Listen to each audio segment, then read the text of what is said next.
This October, I wanted to make something to add to my endgame Black Widow costume, so I chose to create her batons. Check the video description for materials and tools. Here I go! To start out, I have a 5-foot piece of clear PVC. I've marked 25 inches to cut here. I probably only need 24, but I'm gonna cut 25 just in case. I'm gonna cut this length twice.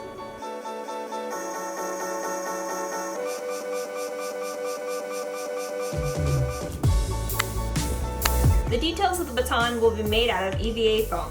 I planned out how each piece needs to be sized and how many were needed, then made pattern pieces using basic shapes in Inkscape. I tested the pattern by cutting out each piece once to make sure that the measurements matched the PVC. Now I can trace and cut them all out.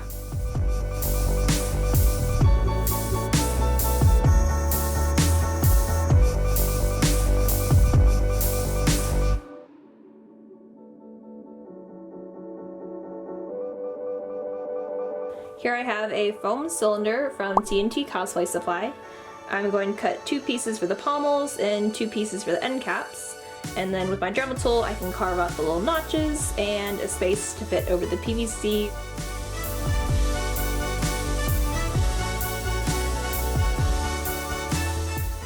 Next, I began cleaning up the curved parts of the base pieces with a medium sanding drum on the Rotary Tool.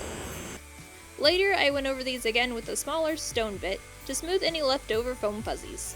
I dremeled the guard pieces in the same way, sanding drum first, then stone bit, and made sure the center hole fit snugly on the PVC.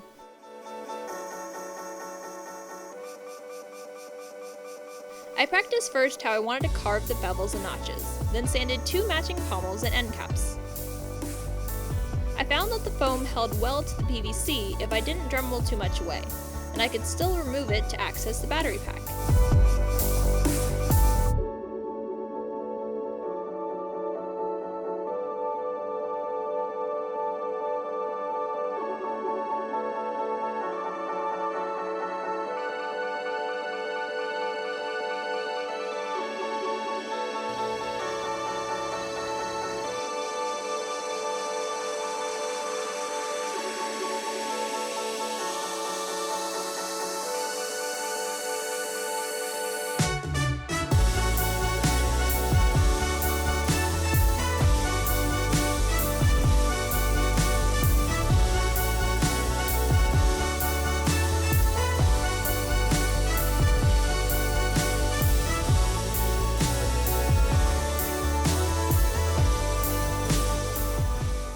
You can see on the pommel here I've Dremeled a hole all the way through.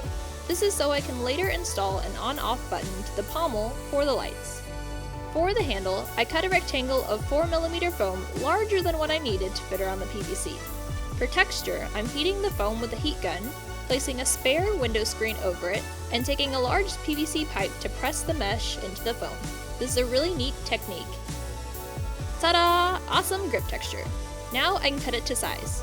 I'm using super glue to attach foam to PVC and contact cement where foam meets foam, starting with the grip with the pommel on so I know my spacing. I'm not gluing the pommel or end cap because I need to be able to remove them.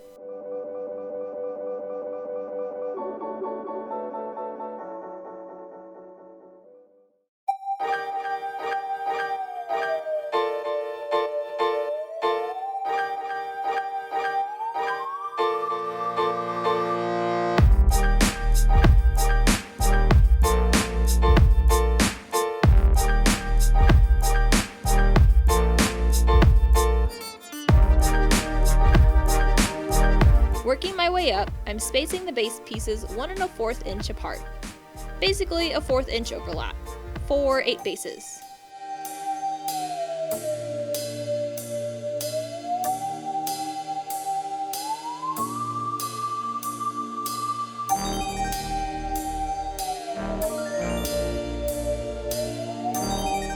I measure a 1/2 inch of PVC to hold the end cap, then cut off the excess.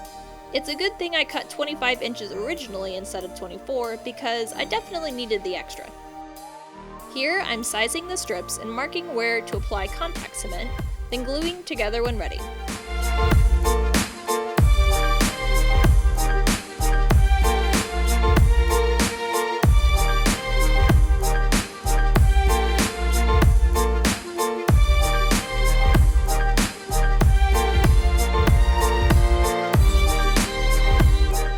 do this all again for the second baton, then add a little caulk to smooth any rough seams.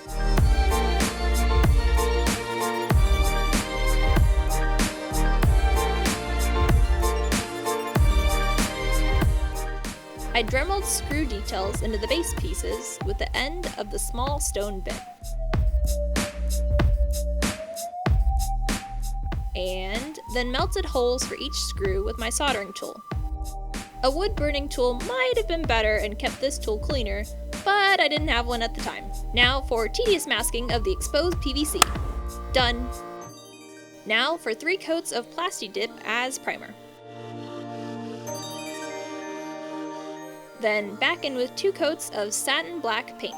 When the pommels are dry, I can work on electronic components, because Black Widow's baton would not be complete without the ability to light up electric blue, right? I'm going to prepare by cutting sections off of the LED star so it fits in the tube. Then hot gluing this screw as a heatsink for the LED, and a narrow lens so the light is better directed. For this LED setup, I was inspired by a lightsaber tutorial by Odin Makes with Beyond Geek. Check out his prop making as he makes some very cool things.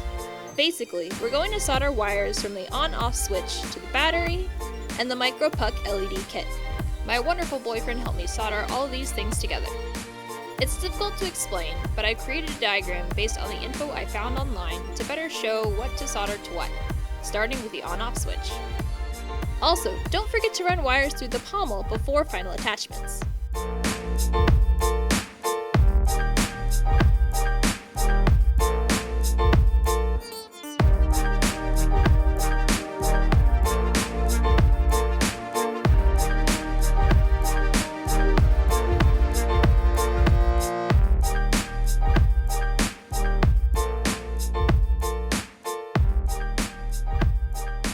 For some reason, the LED ring on my switch doesn't light up, and I'm sure someone could figure out where I missed a step here, but the rest of the system works just fine, so I wasn't worried about it. To hold all of these pieces, I cut a section of measuring tape to act as the tray for the electronics. I cut a 3/4 inch slit in the pommel before wiring up the on-off switch. Then used superglue to secure the tray to the pommel.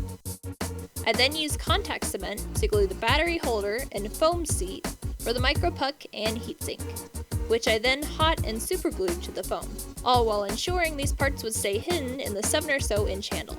When I need to change batteries, I can carefully slide the tray out. Now to test. Looks good.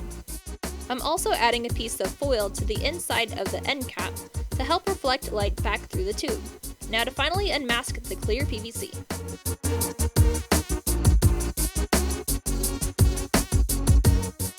And now, I'm ready to fight Thanos.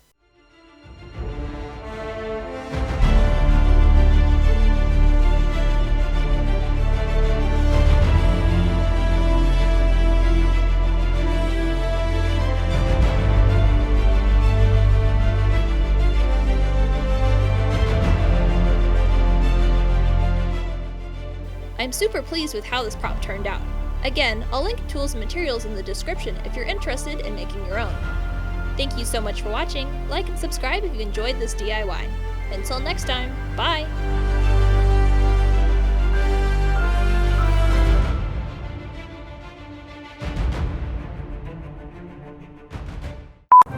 The claw will retrieve one. Just this one top one. I've retrieved it. Oh no! The claw has the baton. The claw. You know, from Inspector Gadget. He's in Marvel crossover. But different claw, because this one is a tripod.